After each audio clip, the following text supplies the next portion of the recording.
നിലവിലെ സംഘർഷാവസ്ഥയും യുദ്ധവും ഒഴിവാക്കാൻ വേണ്ടി ഇടപെടണമെന്ന് അറേബ്യൻ രാജ്യങ്ങൾ റഷ്യയോട് ആവശ്യപ്പെട്ടു. വ്ളാഡിമിർ പുടിനോടാണ് നേരിട്ട് ആവശ്യപ്പെട്ടു എന്നാണ് റിപ്പോർട്ടിൽ കാണുന്നത്.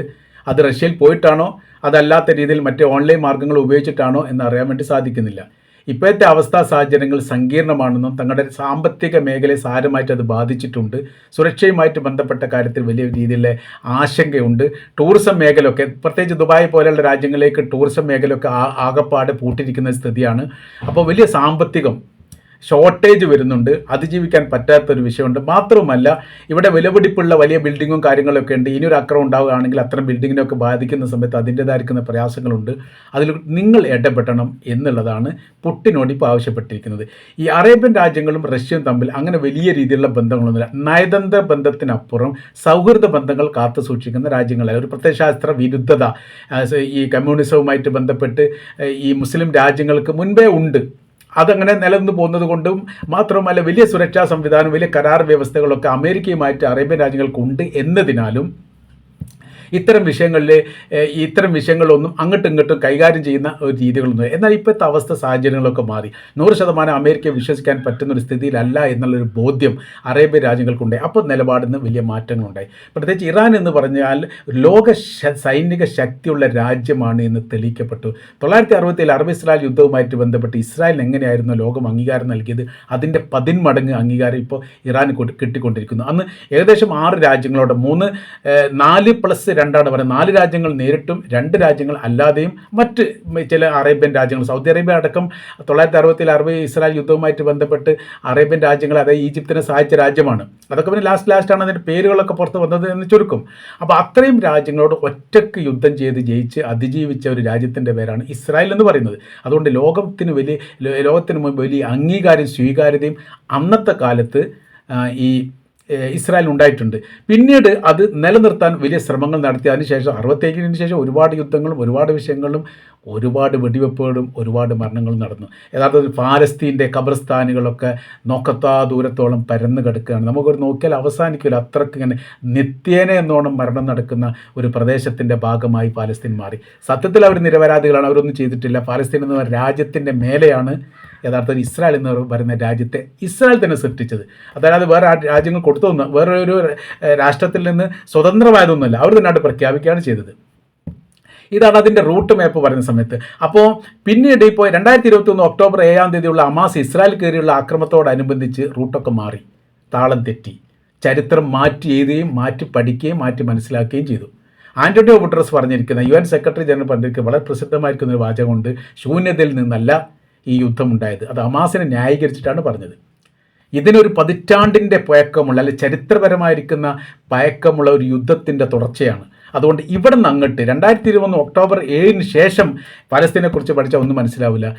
പൗരാണികപരമായിരിക്കുന്ന ചരിത്രത്തെ പരിശോധിച്ച് നോക്കണം. 1948 അല്ല, 1900 മുതലെടുത്ത് പരിശോധിച്ച് നോക്കൂ.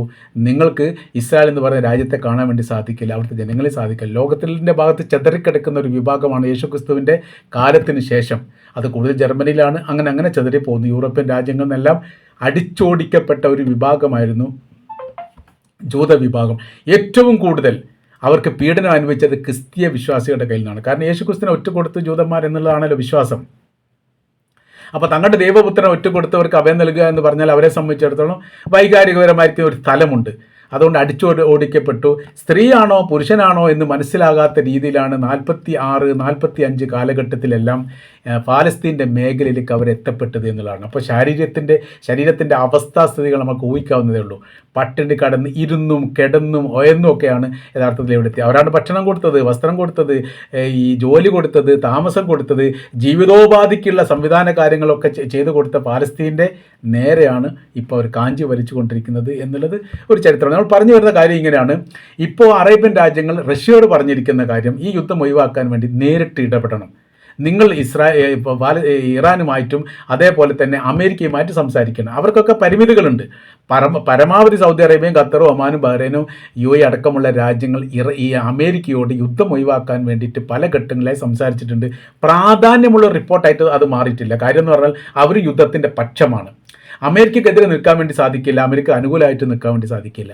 ഇപ്പോൾ ഈ ആയിരക്കണക്കിന് മിസൈലുകളും ഡ്രോണുകളും അറേബ്യൻ രാജ്യങ്ങളിലേക്ക് ഈ ഇറാൻ തൊടുത്ത് വിട്ടിട്ടുണ്ടെങ്കിൽ പോലും ഒരു മിസൈൽ പോലും അറേബ്യൻ രാജ്യങ്ങളിൽ നിന്ന് ഇറാനിലേക്ക് അവർക്ക് പകരമായി ശത്രുതാഭാവത്തോട് കൂടിയിട്ട് അയച്ചിട്ടില്ല. പകരം പ്രതിരോധിക്കുക മാത്രമാണ് ചെയ്തത്, തകർക്കുക മാത്രമാണ് ചെയ്തത്. ഞങ്ങൾ സംയുക്തമായ രീതിയിൽ ഇറാനെ നേരിടുന്നതിനെക്കുറിച്ച് ആലോചിക്കുന്നു എന്ന പ്രസ്താവനകൾ വന്നിട്ടുണ്ടെങ്കിൽ പോലും യഥാർത്ഥത്തിൽ അതൊന്നും എന്തായിട്ടില്ല, ഒരു യാഥാർത്ഥ്യമായിട്ട് ഭവിച്ചിട്ടില്ല എന്നുള്ളത് ഒരു കൃത്യമായിരിക്കുന്ന സത്യമാണ്. ഇപ്പോൾ എന്ന് പറഞ്ഞാൽ നിലനിൽപ്പിനെ ബാധിച്ചിരിക്കുന്നു. ഇപ്പോൾ പെട്രോളും അങ്ങോട്ട് വിൽക്കാൻ പറ്റുന്നില്ല, ഇങ്ങോട്ട് ആവശ്യ സാധനങ്ങൾ വരാനും പറ്റുന്നില്ല. രണ്ടിനും പ്രധാന കവാടം എന്ന് പറയുന്നത് ഹോർമുസ് കടലാണ്. അത് യുദ്ധഭൂമിയായി മാറി, ഇത്രയും കാലം ഇല്ലാത്തതാണ്. ഇപ്പോൾ ഇറാൻ പറഞ്ഞിരിക്കുന്ന ഒരു കാര്യമുണ്ട്, ഈ മേഖലയിൽ നിന്ന് ഞങ്ങൾ ടോൾ പിരിക്കുന്നുണ്ട്, അത് ഞങ്ങളുടെ അവകാശമാണ്. ഇത്രയും കാലം ചരിത്രത്തിൽ ഈ ഹോർമുസ് എന്ന് പറയുന്ന കടൽ എന്നാണ് ഉണ്ടായത് എന്നത് രേഖപ്പെടുത്ത പോലുമില്ല. കാരണം അത് പ്രകൃതിയുടെ ഭാഗമായിട്ട് ഉണ്ടായതാണ്. ഒരു കടൽ എന്ന് പറഞ്ഞാൽ അതിൻ്റെ ഒരു വർഷം തീരുമാനിക്കാനൊന്നും പറ്റില്ല. ഭൂമി ഉണ്ടായത് അന്ന് നമുക്ക് വേണമെങ്കിൽ പറയാം. അന്ന് മുതൽ ഇന്ന് വരെയുള്ള ചരിത്രം എടുത്ത് പരിശോധിച്ച് കാരണം ഞങ്ങളുടെ പൂർവികരായിരിക്കുന്ന പേർഷ്യൻ സാമ്രാജ്യത്തിൻ്റെ ആളുകളൊന്നും ഒരു ബോട്ട് ഇതിലൂടെ സർവീസ് നടത്തുന്നതിന് ₹1 പോലും വാങ്ങി എവിടെയും കേൾക്കാൻ വേണ്ടി സാധിക്കില്ല. പക്ഷേ ഞങ്ങൾ വാങ്ങുന്നു. അതിൻ്റെ കാര്യം എന്ന് പറഞ്ഞാൽ ഞങ്ങളുടെ രാജ്യം തകർന്നിരിക്കുന്നു, അമേരിക്ക തകർത്തിരിക്കുന്നു, പുനർനിർമ്മാണവുമായിട്ട് ബന്ധപ്പെട്ട വലിയ സാമ്പത്തിക ബാധ്യതയുണ്ട്. ആ നഷ്ടം നികത്താൻ വേണ്ടി ഇവിടുന്ന് പണം കിട്ടല്ലാതെ മറ്റൊരു പോംവഴിയില്ല എന്നതിനാൽ തീർച്ചയായിട്ടും ഞങ്ങൾ വാങ്ങിയിട്ടുണ്ട്, ഞങ്ങൾ വാങ്ങും. അതിനാണ് ഞങ്ങളുടെ ലക്ഷ്യം. അതിനനുസരിച്ച് പോകുന്നവർ പോയാൽ മതി. കാര്യം ഞങ്ങൾ കരയുടെ ഞങ്ങളുടെ ദേശത്തിൻ്റെ ഭാഗമാണ് ഹോർമുസ് കടൽ എന്നാണ് അവർ പറയുന്നത്. പക്ഷേ അറേബ്യൻ രാജ്യങ്ങളെ സമയം അവരുടെ വിഷയം എന്ന് പറയുന്നത് സാമ്പത്തികപരമായി ഇപ്പോൾ സൂപ്പർ മാർക്കറ്റ് പോലെയുള്ള മേഖലയൊക്കെ വലിയ രീതിയിലുള്ള ഈ പണപ്പെരുപ്പം ഉണ്ടായിട്ടുണ്ട്, ബുദ്ധിമുട്ട് അവർ അനുഭവിക്കുന്നുണ്ട്. കൂടുതൽ പണം സാധാരണഗതിയിൽ വാങ്ങുന്നതിന് 4 ഇരട്ടിയൊക്കെ ഈ പണം കൂടിയിട്ടുണ്ട് എന്നുള്ളതാണ്. ഓരോരോ വസ്തുക്കൾക്കൊക്കെ പണം, കാരണം പ്രൊഡക്റ്റുകൾ കിട്ടാതാവുന്നു, അപ്പോൾ ഉള്ളതിൻ്റെ വില കൂടുന്നു എന്നുള്ളതാണ്. ഈ ഒരവസ്ഥയിലേക്കൊക്കെ മാറ്റം വരണമെങ്കിൽ എന്ത് ചെയ്യണം? ഇവിടെ യുദ്ധം അവസാനിക്കാത്ത രീതിയിൽ ഒരിക്കൽ പോലും ഇതിനൊരു ഇടിവുണ്ടാവില്ല. അതിന് മറ്റു രാജ്യങ്ങൾ ഇടപെട്ടാൽ, പാകിസ്ഥാൻ ഇടപെട്ടാൽ അത് വേണ്ട രീതിയിലൊന്നും ഉൾക്കൊള്ളാനൊന്നും ആരും സമ്മതിക്കില്ല. ഇറാൻ സമ്മതിക്കില്ല. 100% പാകിസ്ഥാനെ വിശ്വസിക്കുന്ന ഒരു രാജ്യമൊന്നുമല്ല ഇറാൻ. പല പ്രശ്നങ്ങളും അവർക്ക് തമ്മിലുണ്ടായിട്ടുണ്ട്. ഇതിൻ്റെ ആരംഭത്തിൽ തന്നെ പാകിസ്ഥാൻ ഇറാൻ ആക്രമിച്ചിട്ടുണ്ട്. ഒരു മിസൈൽ ഇറാനിൽ വന്ന് വീണിട്ടുണ്ട്, പൊട്ടിയിട്ടുണ്ട്. അതിന് ഇറാൻ തിരിച്ചടിച്ചിട്ടുണ്ട്. അങ്ങനെ ഒരു സംഭവം ഈ യുദ്ധത്തിൻ്റെ ആരംഭത്തിൽ നിങ്ങൾ എടുത്ത് പരിശോധിച്ചാൽ കാണാൻ വേണ്ടി പറ്റും. വെറുതെ ശരിക്കും പറഞ്ഞാൽ ശത്രുരാജ്യം തന്നെയാണ് ഇറാനും ഈ പാകിസ്ഥാനും എന്ന് പറയുന്നത്. ഇപ്പോഴത്തെ ഒരു വിഷയമായിട്ട് ബന്ധപ്പെട്ട് ഒന്ന് ചേർന്ന് നിൽക്കുന്നു എന്ന് മാത്രം. അപ്പോൾ ഇതിൽ ഇടപെടാൻ വേണ്ടി പറഞ്ഞു. അതിന് മറുപടി പുട്ടിൻ്റെ ഭാഗത്തുനിന്ന് പറഞ്ഞിട്ടുണ്ട് എന്നാണ് അറിയാൻ വേണ്ടി പറ്റുന്നത്. ഈ എക്സിലൊക്കെ അതുമായിട്ട് ബന്ധപ്പെട്ട കുറേ വിശദീകരണ കുറിപ്പിൽ അറേബ്യൻ രാജ്യങ്ങൾ പുട്ടിനുമായിട്ട് സംസാരിച്ചു. അതോടൊപ്പം തന്നെ ചൈനയുടെ പ്രസിഡന്റ് അയാളുമായിട്ടും സംസാരിച്ചു. അങ്ങനെ ഒരു റിപ്പോർട്ട് ഇതിൽ കാണുന്നുണ്ട്. പക്ഷേ പ്രാധാന്യമായ രീതിയിൽ ഇപ്പോൾ റഷ്യയുടെ പ്രസിഡന്റായിട്ട് സംസാരിച്ചതിൻ്റെ മറുപടി അദ്ദേഹം പറഞ്ഞത് എന്താണ് എന്നതിനെക്കുറിച്ച് രണ്ട് രാജ്യം വിശദീകരിച്ചിട്ടില്ല. എന്നാൽ മറ്റൊരു റിപ്പോർട്ടിൻ്റെ അകത്ത് ചില റിപ്പോർട്ടർമാർ അവരുടേതായിരിക്കുന്ന ഒരു ഭാവത്തിൽ പറയുന്നുണ്ട്, ഈ അനുഭാവപൂർവ്വം പരിഗണിക്കാമെന്നുള്ളതും ഇതേക്കുറിച്ച് തങ്ങൾ സംസാരിക്കാം എന്ന് പറഞ്ഞിട്ടുണ്ട് എന്നുള്ളതാണ്. റഷ്യ ഇവരുമായിട്ട് സംസാരിക്കുക. അപ്പോൾ ഇറാനെ സംബന്ധിച്ചിടത്തോളം അവരുടെ പ്രശ്നങ്ങൾക്ക് പരിഹാരം ഉണ്ടാക്കി കഴിഞ്ഞാൽ, അല്ലെങ്കിൽ അവരൊരു രാജ്യമായിട്ടും അതൊരു സംവിധാനമായിട്ടും അവരുടെ ഭരണകൂടമായിട്ടും ഒക്കെ അമേരിക്ക അംഗീകരിക്കുക, പരസ്പരം അങ്ങോട്ടും ഇങ്ങോട്ടൊക്കെ ബഹുമാനം വെച്ചുകൊണ്ട് ഈ കാര്യത്തിൽ അഭിമുഖീകരിക്കുന്ന ഒരു സാഹചര്യം അമേരിക്കയുടെ ഭാഗത്തുണ്ടായാൽ ഒരുപക്ഷെ ഈ പ്രശ്നം തീരാൻ സാധ്യത ഉണ്ടെന്ന് പറയുന്നത്. കാര്യം ഹോർമുസ് കടലുമായിട്ട് ബന്ധപ്പെട്ട ഒരു വിട്ടുവീഴ്ചയ്ക്ക് ഒരിക്കലും ഇവർ തയ്യാറാവില്ല. അത് ഏറെക്കുറെ ഉറപ്പ് തന്നെയാണ്.